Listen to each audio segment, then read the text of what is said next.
Hey guys, welcome to JPT. I'm Carson G and this is Just Plain Tech. In today's video, we are going to be taking a look at two old computers and see how good they do today. So we're gonna look at the Dell Inspiron. What is this?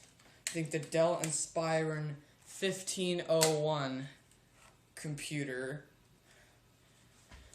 These are both about the same age, I think. And then we're also going to look at the Acer Aspire 1 ZG5 mini netbook.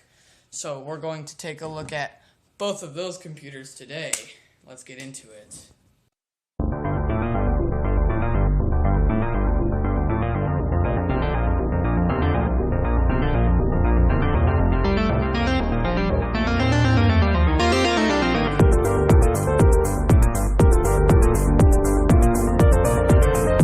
Okay, so of course we're going to take a look at the specs.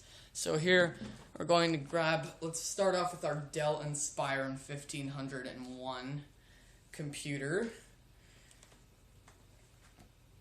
Okay, so this thing came with Windows Vista, but it doesn't have that anymore. This computer,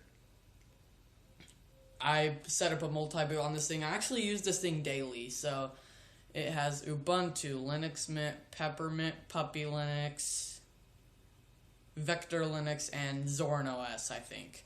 A multi-boot of 6 on a 160 gigabyte hard drive, which may not seem, I gave each OS about 30 gigs, which may not seem a lot to some of you out there, but if you think about it, apps only take up like 40 megs. And, I don't really take pictures from my phone or anything that much. And even if I do, my phone only has like a 5 megapixel camera, so it only takes up a couple kilobytes and a few megabytes for video. So, like, having 30 gigabytes is just fine for me. All I only get is apps, and those only take up a couple megabytes. So I end up having plenty of space left, even on 30 gigabytes. So that does fine for me. Anyway, let's take a look at RAM. 1 gig of RAM. Let's take a look at the processor. An AMD Mobile Sempron, I think that's how you pronounce it. Mobile Sempron processor. Sorry, AMD. Anyway, so let's take a look at I/O with this thing.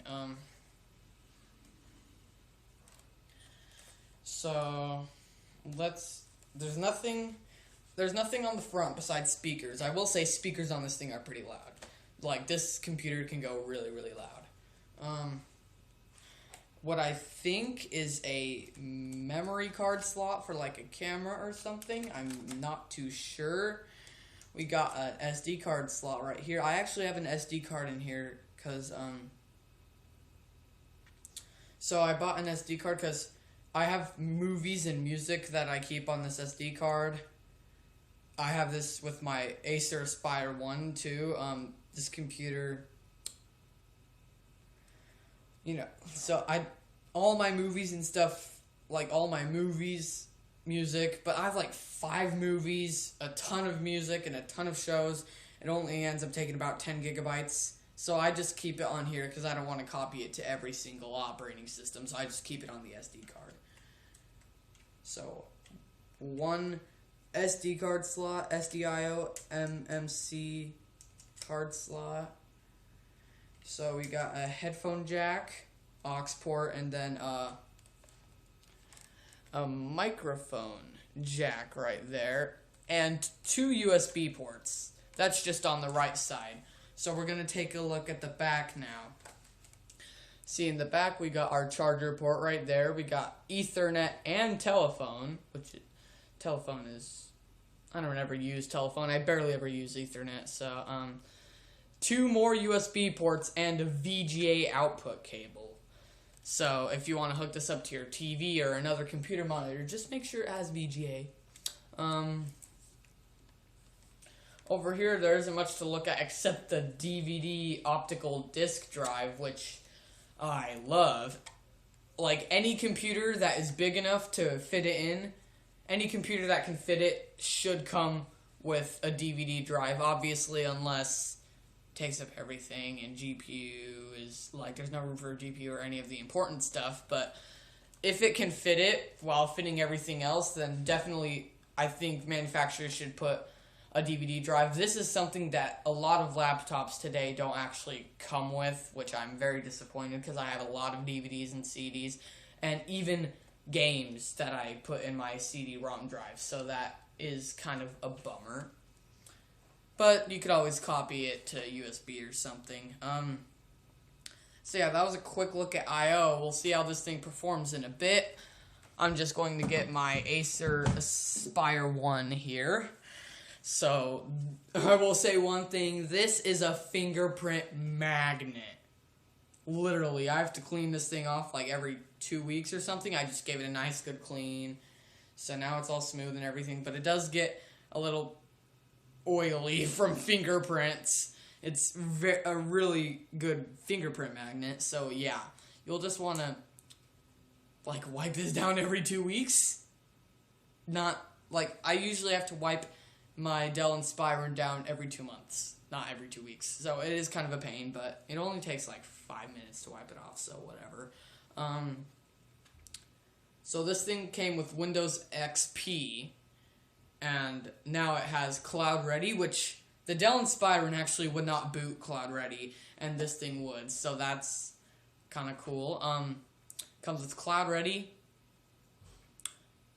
Ubuntu 14.04, same with the Dell Inspiron, CentOS 6, Linux Mint 19.3 XFCE, same with the Dell Inspiron, Puppy Linux, Bionic Pup, I think, yeah, Bionic Pup, which is the same as the Dell Inspiron, and then Slackware 14.2, which actually does run very nice, even with the KDE, it runs.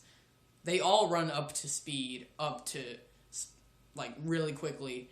They do feel like new computers, and since this is a mini computer, it doesn't take up as much power as the Dell Inspiron does, for example, and it has a nice 6-cell battery, which I actually just replaced not too long ago, maybe December, November last year, so like a 5-month-old battery, which isn't that bad. And it actually lasts a good 4 or 5 hours, depending on what you're doing. Like, I can play games on this thing for 4 hours, and if I'm watching movies or reading something or something like that, then it can be 5 hours, or just typing 5 hours. So, it does have a nice battery. The old one only lasts like 40 minutes. That's because it was old, though. So I just replaced the battery, and now it lasts a lot longer. I gotta say, I'm happy with making that decision to replace the battery. Let's take a look at I/O. So, again, there's nothing on the front. We're gonna take a look here. We've got our charger port, our VGA. So, yeah. What is this called again? Ethernet. We got Ethernet here. And, USB. So that's only one USB on this side, but it does have an SD card slot. It actually has 2 SD card slots, kind of. So, as you can see when we open up the laptop, this right here, as you might not be able to tell, but it says storage expansion. So this right here is an SD card slot that you can actually put in there, like, permanently, like where I have my movies and music on here. So, yeah, let's see what else.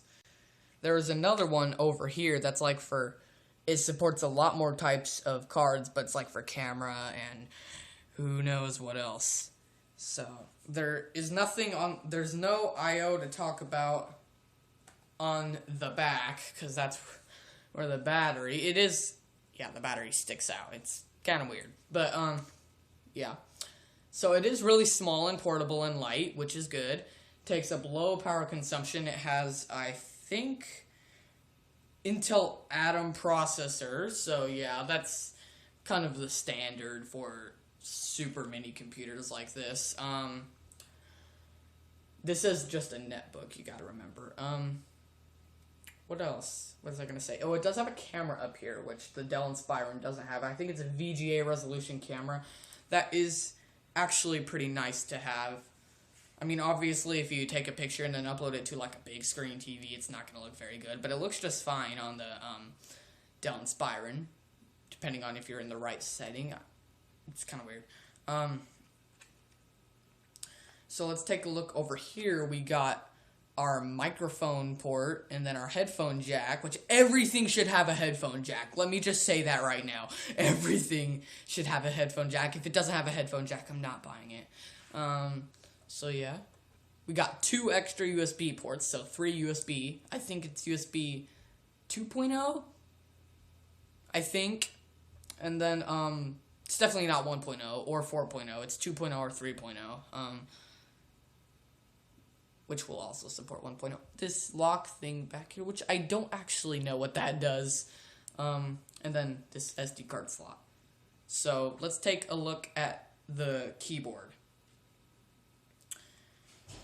Or like the screen and everything. So it does have a, as you can tell, a reflecty screen. A screen that likes to reflect a lot, whereas the Dell Inspiron doesn't reflect as much. So I have the brightness set to 60 on here, 60%. It is pretty good. It's just fine. So depending on whether you can type on small keyboards or not, this may not be the option for you.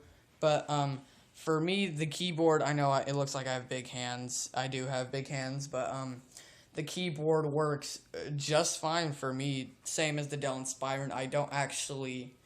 It's so confusing how I can type so easily on this thing. There's like no cramping at all. Just a normal standard keyboard, so it's not too small. It doesn't make any sense how I can type on it, but I can. All the buttons work. And it's not those annoying cheap keyboards that, you know, you can't even feel when you press it down. Like this is like an actually... Hear that click? I like that click. It's got the mouse with the buttons on the side, which is actually kind of unusual. The Dell Inspiron has them on the bottom right here. So, yeah, enough of that. Let's take a look at some of the Dell Inspiron stuff when we open it up. Okay. So, yeah, so as you can see, the screen doesn't reflect things as well as it does reflect a little bit when it's off, but it's not noticeable when it's on. I mean, same thing with, there are sometimes if I'm like sitting right behind the blinds or something, I would notice on my Acer Aspire one, and I'd have to kind of move somewhere else where it wouldn't reflect as much. That barely ever happens, but it does sometimes with those kind of screens, let's be honest. This screen... you notice a little bit of a reflection when it's off, but when it's on, you actually don't see anything most of the time, even if I'm sitting right by the blinds. So that is pretty cool. It's a pretty good screen.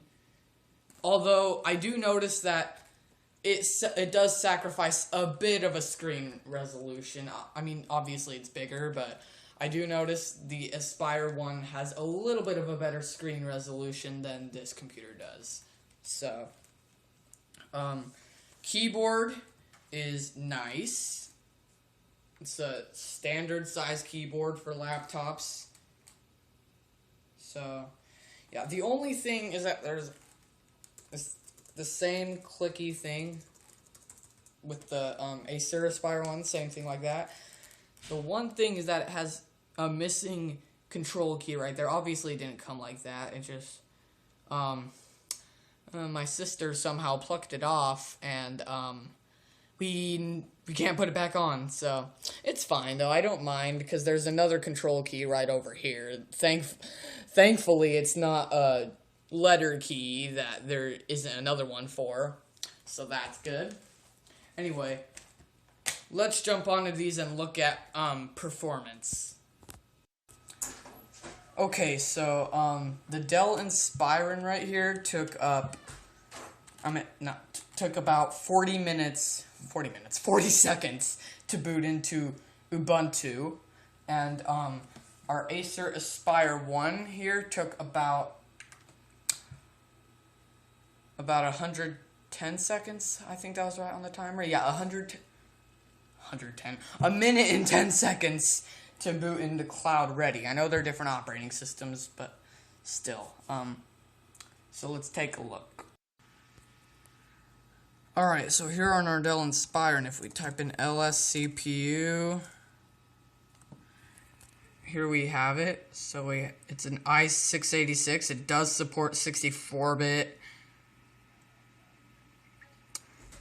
So, but this is a 32-bit Ubuntu 14.04, and the reason I did 32-bit is because it only has 1 gig of RAM. So, like, 64-bit and 1 gig of RAM like doesn't work. So it's very, very slow. So, but 1 gig on 32-bit is plenty. So I just do 32-bit.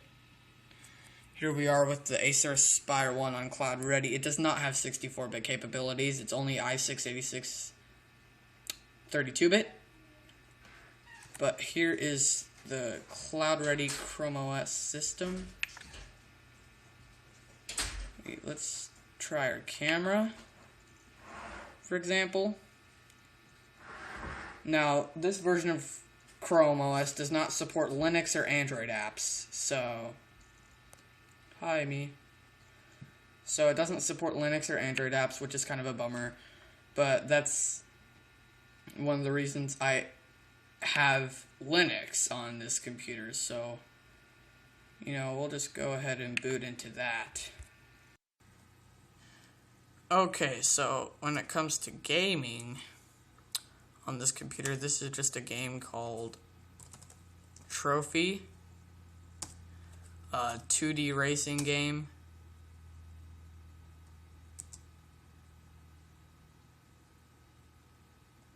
So on this and the Aspire 1 computer, performance is up to speed, but enough of that. You're probably thinking, oh, this is barely even a game. Let's try 3D games. See how well that will run. And that's what we're gonna do. Okay, so here we are, a 3D game called Super Tux Kart on the Dell Inspiron. So as you can see, performance, oh man.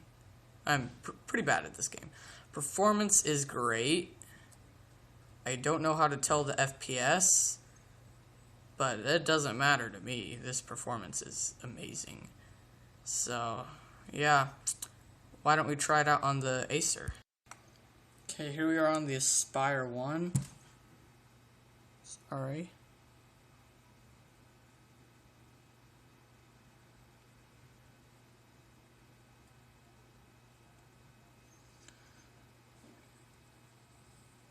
So, amazing performance. Trust me, it looks better on the screen than it does on the camera. This camera isn't awesome. But yeah, so the performance is amazing with games on both of them. So that is pretty cool. Thank you guys so much for watching this video. Please make sure to subscribe and hit that notification bell down below so that you don't miss out on my future videos. We'll see you next time.